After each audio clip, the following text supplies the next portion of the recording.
Hello, it's Dr. Rowe and welcome back to part 4 of Facing Blocks and Fears, and this section is called Action Crushes Fear, and we've obviously just seen Mr. Freddie Fear there going off and burning his beliefs. I want to give you 4 things that you can do straight away to start to help you move forward after working through this short mini-series with me. And the first one is this: list down 3 actions that you have to take now, not in 10 days time or in 20 days time, literally something that you can do in the next 24 hours. What are 3 things? Like Freddie there basically went off and one of the first actions he had was to burn those old limiting beliefs and then take on new empowering beliefs. But actually behind that action was a second action, which he's going to go and contact his friend that's got money and set up an appointment to actually sit down with him. So what are 3 actions that you right now, listening to me, Dr. Rowe, can actually physically go and act on and make them things, and if you want to make it a little bit easier for yourself, make them 2 things that you're less nervous about, where you have less blocks, and 1 that you've got more of a block.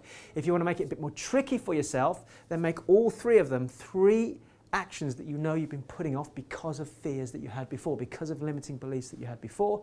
But you know what? They're in the past, so I'm going to take those 3 on now. I'm going to do it now. So that's the first thing.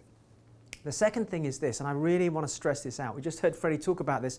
He's got a mentor who's called Brian. I'm going to encourage you to find somebody that you can be accountable to. Now, when we talk about accountability, this could be a friend or a mentor or a coach. Now, coaches and mentors are similar, but not quite the same. A mentor tends to be more instructional. A coach will look to get the best out of you, but it will come from within you, whereas a mentor will coach and mentor you, drag you along if necessary. If you're going to find a friend to be accountable to, it has to be somebody you trust and that is not going to bring their own judgment to place here. So I find that usually, in fact, there's a great book called 7 Strategies for Wealth and Happiness by Jim Rohn, and in there he talks about in your life there'll only be really 5 people you can turn to and trust openly that can give you honest, objective opinions about your life and their views. So find somebody that's in that category, somebody that you know that hasn't got any other agenda than to help you as well, because you've got to be accountable to someone apart from yourself. Certainly in these these early stages of overcoming the fear. When it gets easier, you don't have to necessarily have accountability on the smaller activities, but definitely on the bigger activities. So just to recap, list out the 3 actions you have to take. Second one is find an accountability buddy.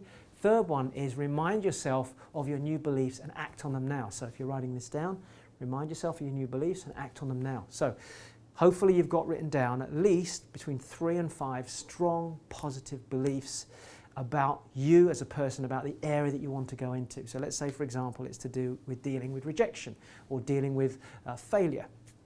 The table represents your beliefs, your belief system, okay? If the table has wobbly legs, it will collapse. The wobbly legs represent the poor, the weak, the disabilitating, the limiting beliefs. You're going to unscrew the old beliefs, as we just done, and burn them like Freddie did, put in new beliefs, and each table leg represents strong beliefs. You get 4 legs in place, now you can stand on that table and you feel completely different. So we must have a strong set of beliefs to be able to move forward. If you haven't got enough, go out, ask other people, get their opinion about what's a strong belief that I could have about this. Get their opinion, go and study other people and build enough beliefs, and it's like a bit of a tipping point. There'll be enough point where the grains of sand on one side outweigh the negative beliefs that you've destroyed.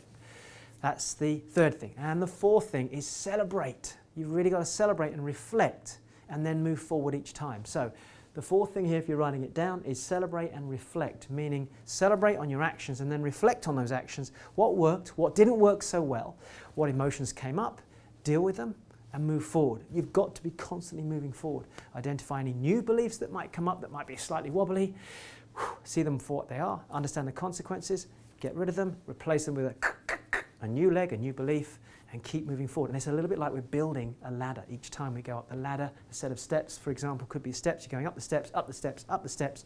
1 step, 2 step, 3 steps, and slowly you'll build your beliefs to a point where you're a higher platform, and you'll be looking back at those old beliefs going, that's crazy, I can't believe I actually believed like that back in those days.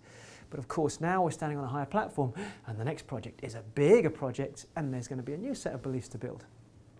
Okay, so congratulations for working through this whole process with me. We've gone through a lot of stuff. Hopefully we'll meet Freddie on the other side.